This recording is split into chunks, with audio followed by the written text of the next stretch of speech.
And joined now by Dave Petzo, the Petzo Center, Petzo Financial. And I've got a little issue with you here on KIDO Talk Radio. Are you ever coming back on Mondays? What's the deal? Not only do you've moved your whole itinerary on this station, but now you've got the gang at Channel 7 having you on.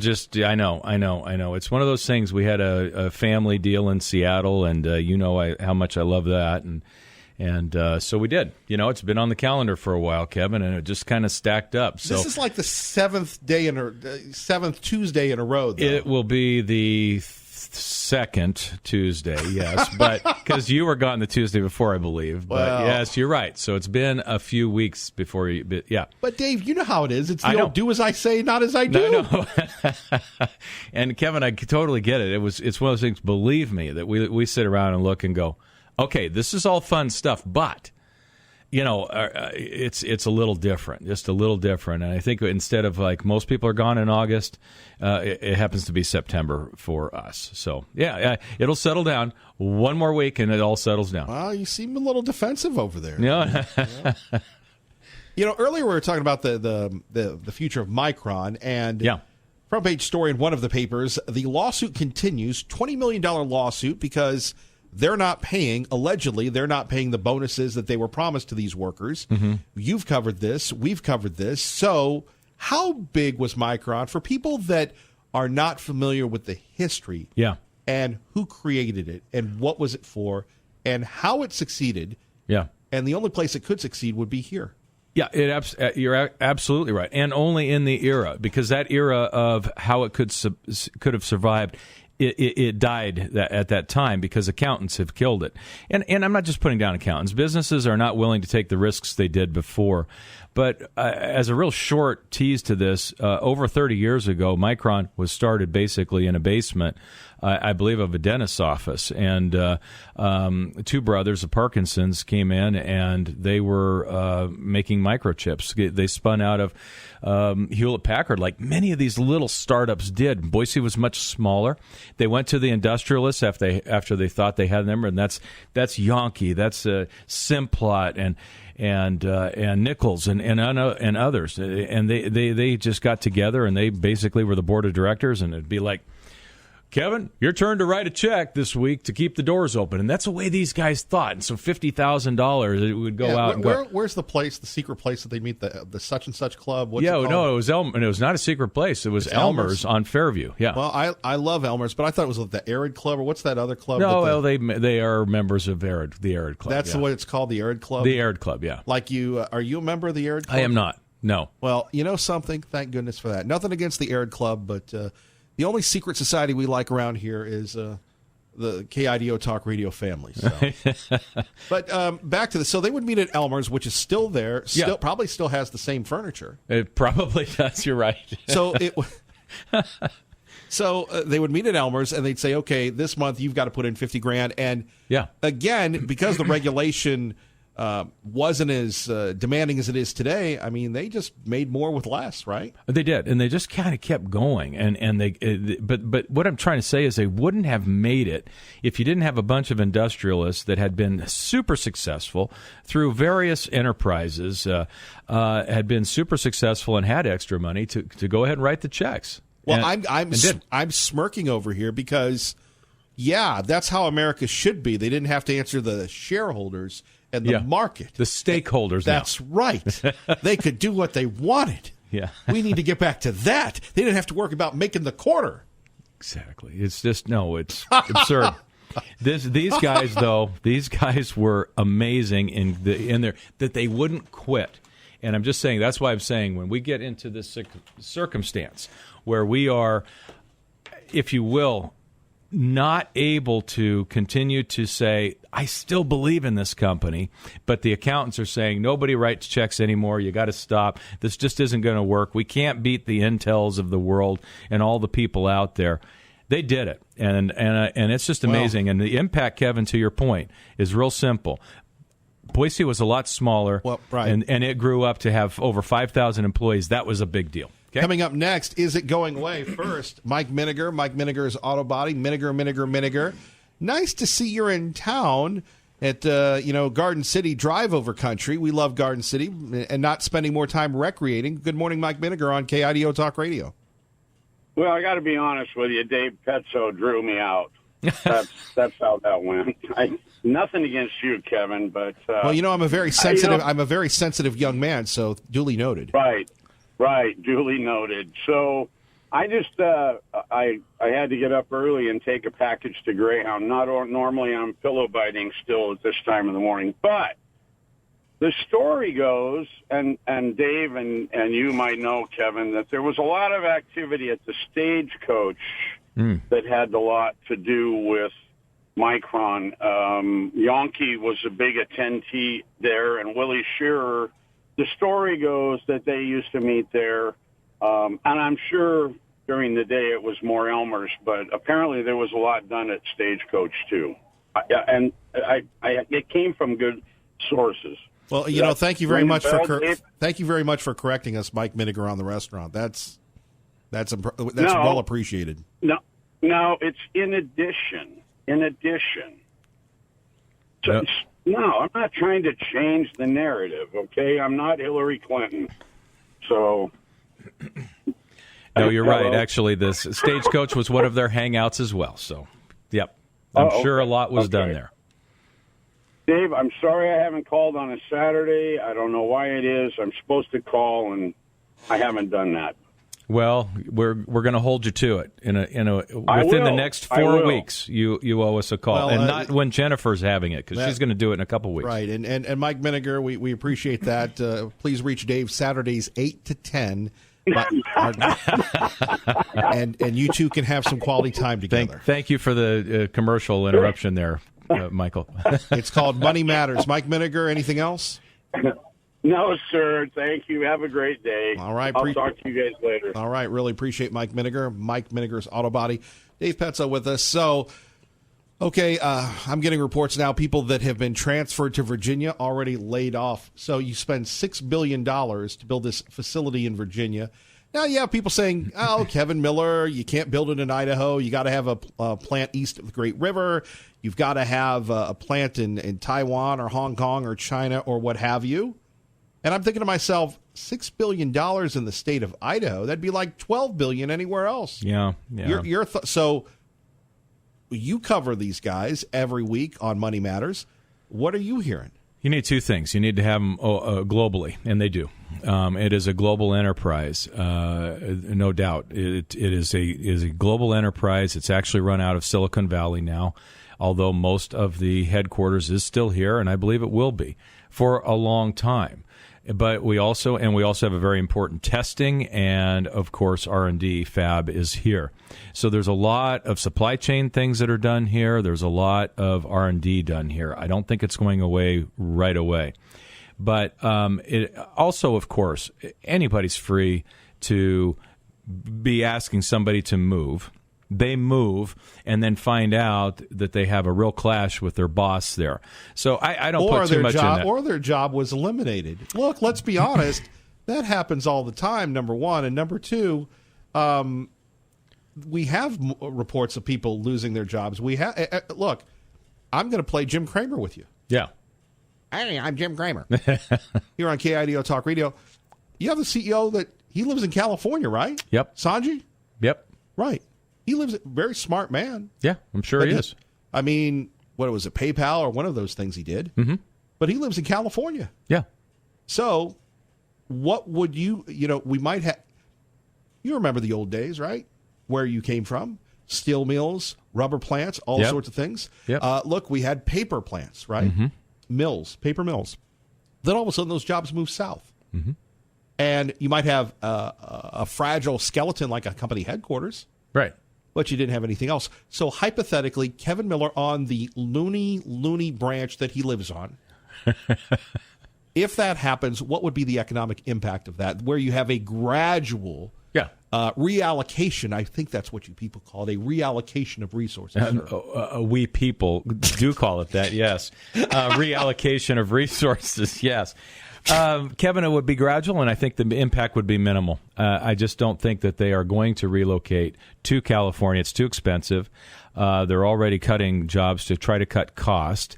So it clearly is effective for the company. They're getting their margins back up.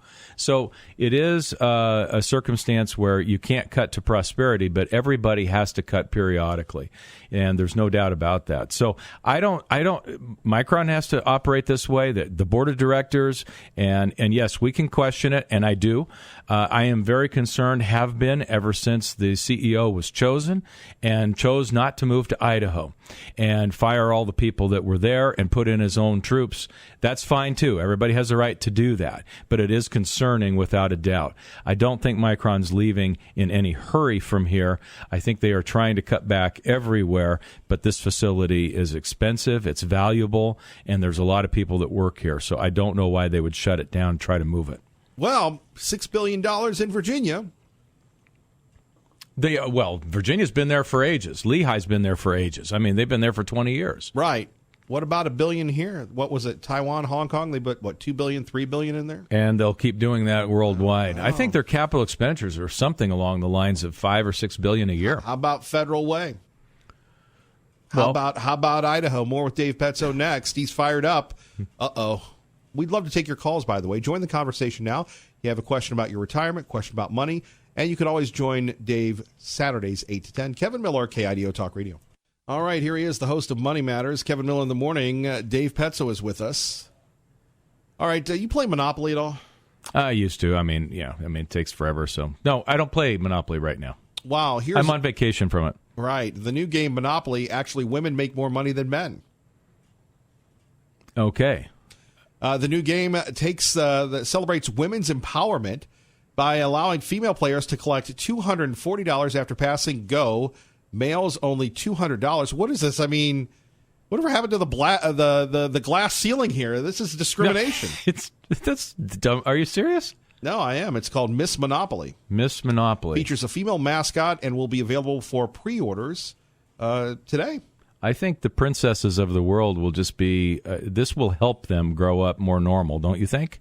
Wow. Less entitled and all those things. Don't you think this teaches good lessons in life? You've got to be kidding me. No, Miss Monopoly. Heard it here first. Oh, my gosh. Oh, wow. I can't wait for the Neanderthal version where we just drag the women around by their hair. Well, seriously. Some people would argue that has been going on for quite some time. Uh-huh. Yeah, it's really rough in America to be whatever you are. To be anything in America is just so hard. Well, it is. I'm a victim. I choose to be a victim. I'm looking for it, and as you know, I try to find offense in things out there. I'm working on it. I just find my life to be pretty good, and I'm having a hard time. It is pretty good for you.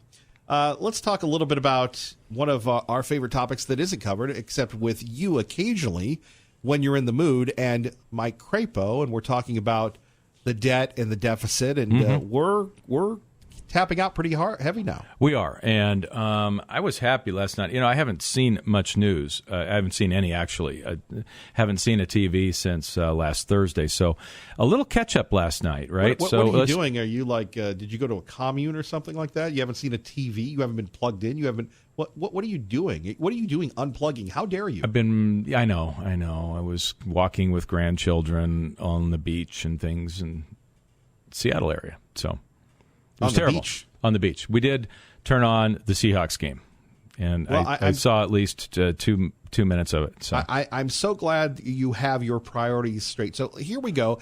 The deficit surpassing $1 trillion. Uh-huh. Now, to put that in perspective, that's about $181 billion more than last year's number. This is from the Congressional Budget Office. Yep.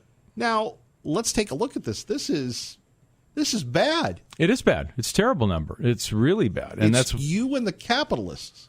I think it's a number we've got to be dealing with, and we're not. And so we do need to talk about it. And I have to give a shout out to Senator Risch on this. He's been on this since he got in office. Unfortunately, he's a lonely voice out there talking and about Senator Crapo. And yes, but Risch this is his thing. It is his thing. I just didn't want you to, it's not that you were dissing him. I just reminding people he's there too. That's all. Are you his wingman now? No.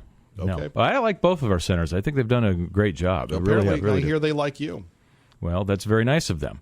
But it's anyway. But it is a huge and growing problem. I was glad to hear last night. I heard a clip of the president saying he was wanting to do. He is going to deal with that coming up, and so. I actually take him at his word that it's time that we've gotten some things in place. If he gets a second term, and if we get the House and Senate, let's get some business done on the deficit. It can be done. We just have to start turning the dial. We don't have to starve women and children, although that's what we're going to do. They'll run the ads of the people of the old lady over the cliff. In fairness, the president did have the House and the Senate, and spending went up. And the spending went up this year, and it was a great compromise. And I like the president, but let's be honest, he's not a deficit hawk. Oh, no, not at all. Not at all. No, he certainly isn't, and we do have to get on it. There's no doubt about that.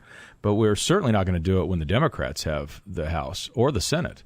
They'll block everything. So they have no intention of working with this president to make this country greater. There's no doubt in my mind about that. I can't believe anybody would say we were looking that they've said they want to look for compromise in anything. So my point being is that this is a long and heavily structured problem that we have in our country.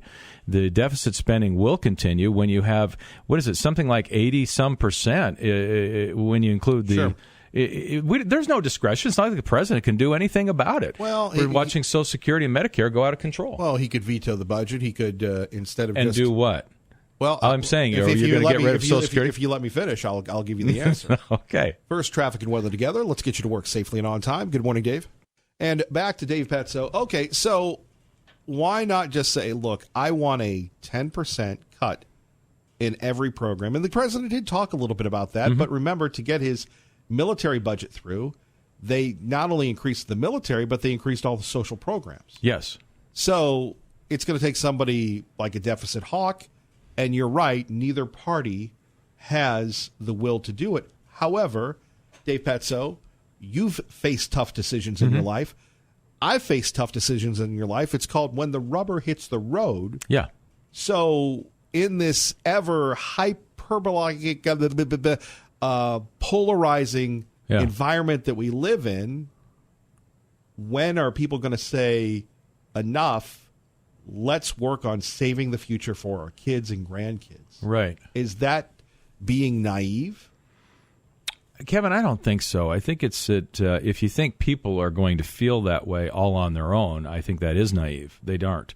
But I believe that people have, at various times with various leaders, said, we can do that. Whether, Winston Churchill, who wasn't exactly Chamberlain, as far as his way about him, his sophistication, his looks, his everything. He was a bumbling guy that led a country in its darkest hour, and they followed him.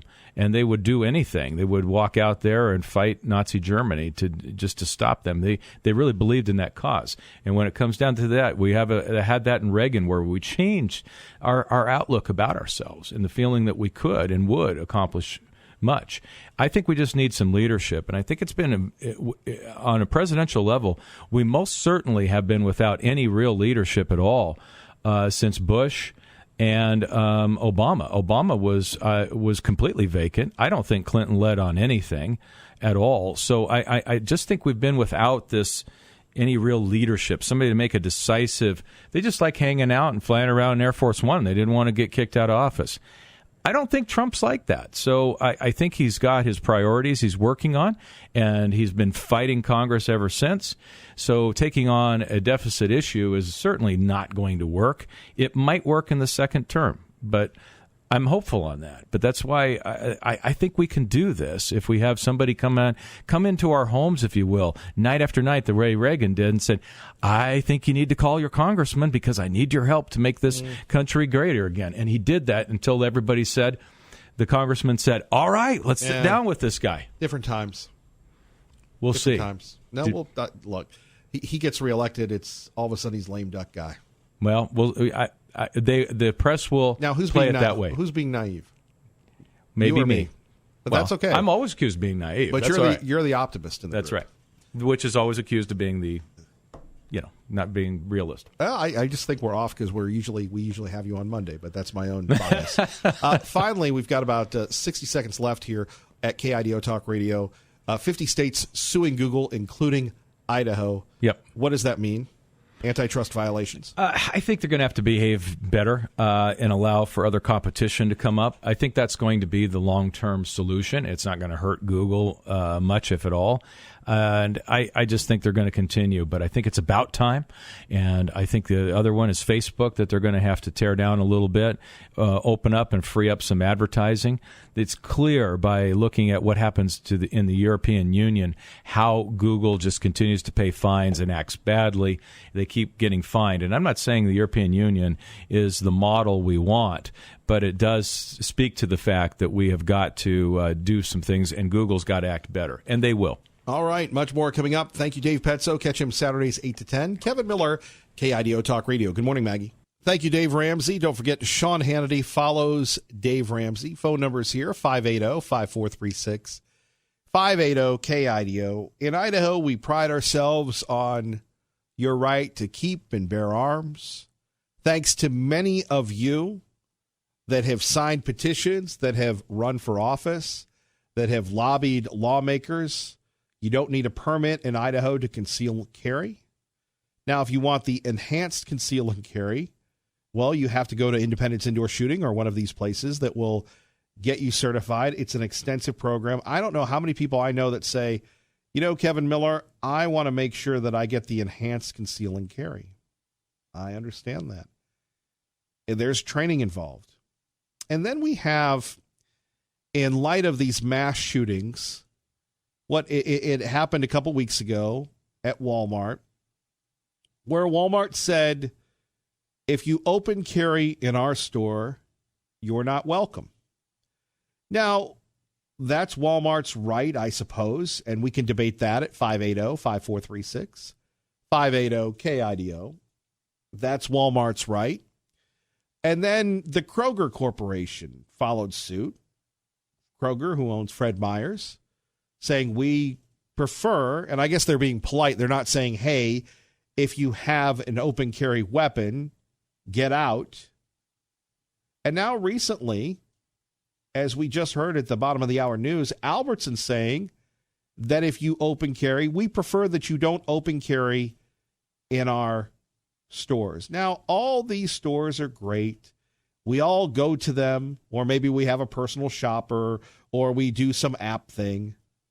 By the way, don't forget, you can take us anywhere with the KIDO Talk Radio app. But I'm thinking to myself, with all due respect to these stores, I don't agree with them. And maybe because seeing someone open carry does not make me uncomfortable. Now, seeing a gangbanger shoot another person and that be promoted on videos and music and everything else, yeah, that scares me to death. Or being in a gun-free zone when you have someone with a weapon, a gun, and people are not allowed to protect themselves, right? At 580-5436, 580-KIDO, right? Think about that. But Albertson says no to guns. Let's go to the phones and talk to Brian in Meridian. Brian, good morning. Hey, good morning, Kevin. How are you? I'm okay. Thank you for calling. Good. Hey, I'm kind of torn on this whole open carry thing.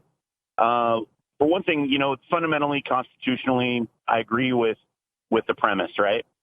But open carry in and of itself makes no sense tactically, or it's advertising that you're the first guy a bad guy should go for. And for all those folks that aren't familiar with firearms, it is intimidating. And granted, they should just, have their own opinion on that. But that being said, what's the purpose of open carry, right? Fundamentally, why are these guys doing this? I personally don't open carry because I don't want a bad guy knowing that I am carrying. I want that element of surprise. So I just don't agree with it whatsoever. I think the stores could do whatever they want. constitutionally, I guess I agree with the concept of the ability to open carry, but just don't agree with it in application. Well, some would argue, and I would agree with them, that an open carry person, that's a deterrent. If there's a bad guy around, they see, well, 2 or 3 people are armed, I'm going to go somewhere else where there's no one that's armed. I don't know about that. It hasn't. I mean, that's a good theory, I guess, but it's never been studied, at least that I've seen. Well, what's the harm in people open carrying?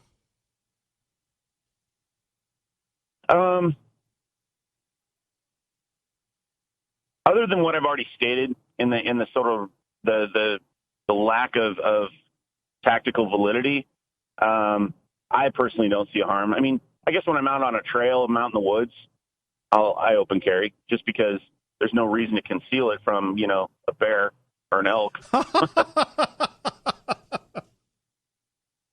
But here's another one. I mean, does really do really these stores, when they make these policies, do they really believe that this is going to stop the probability of something bad happening in their stores? No, not at all. What this is just a trickle effect that they're, the first thing is open carry. The next thing is no guns. The next thing is we're taking them off the shelves and not selling them. It's that slippery slope kind of thing with the whole firearm discussion. Nobody wants to, we'll rehash this for a second. Nobody wants to admit that it's not the firearm that's the problem. But, anyway, have a good day, Kevin. We'll talk to you soon. Thank you, Brian. 580-5436, 580-KIDO. So Albertson says we'd prefer, or, to hyperbolize it a little bit more, don't open carry in our stores. It's their stores. Of course, Albertsons is in Idaho. Albertsons is in the United States of America. Doesn't that go against the Second Amendment? Now, again, I'm not a constitutional scholar, but to me, the Second Amendment says you can carry your gun wherever you want, and yet you have businesses, you have other places that say no guns allowed. Now, when there's a bad guy, he doesn't look at the sign and go, oh, gee, I'm going to take my guns and go somewhere else where there's a sign saying no guns allowed. It comes down to this here at 580-KIDO, KIDOTalkRadio.com, or at 580-5436. Is a sign going to protect you? Is a store policy going to protect you? Or is a fellow Idahoan going to protect you with your family? And as we've discussed before, what about houses of worship? Churches. You drive throughout the Treasure Valley on a Saturday night, a Sunday, and everybody's worshiping the Lord. It's God's country, right? It's God's country. And now you have, as been disclosed before, churches having security teams. Should a church say don't open carry in church? Well, if there's a bad guy, you want someone to take him down. Let's go to Christian in Weiser. It's been a while. Good morning. You're on KIDO Talk Radio with Kevin Miller. Hello, Christian. Hey, yeah, it has been a while. I'm still listening every day, though. Thank you, brother. It's funny you're just mentioning the churches. I knew the pastor out in Harper, Oregon, of the Nazarene Church, and I caught one day I was speaking to him, and he looked at his arm and saw the barrel of a pistol poking out. I'm like, what the heck? He said, yep, pistol packing pastor. He said, with the way the world is today, somebody's got to defend my flock. And I thought, man, that's pretty neat. But on the markets, I don't think they care either way. It's not about trying to protect their customers, anything like that. So Kroger does it. Oh, well, no open carry. So all the people that are anti-gun or uncomfortable with seeing the guns, Albertson says, oh, well, now everyone's going to go shop there that's all the anti-gun. So we'll say it too, and then we'll say, and they just go down the line and copy each other. And I think it's basically mostly a marketing ploy. Just get this group of people in. So I think it's going to hurt their business personally. Well, in a state like good old Idaho, can I say something to you that's offensive? You bet. Okay. I'm not going to get triggered. Thank you. On a lot of levels. On one hand, we have Albertsons who says, we don't want the open carry in our stores. And on the other hand, Albertson sponsors the Pride. What message are they sending? That they're biased. Everybody has an opinion, but just an observation. I agree. It's the world has become so polarized and uneven that I don't know. Sometimes you just want to go off in the woods and stay away from everybody. No, we need you. Christian, thank you. All right. God bless you. God bless you, brother. Take care. Bye-bye. Let's go to Desiree in Boise with Kevin Miller, KIDO Talk Radio. Good morning, Desiree. Good morning. Thanks for taking my call. I listen every morning, and this is the first time I've had a strong enough opinion that I took the time to call in, so thank you again. I'm a 66-year-old grandmother.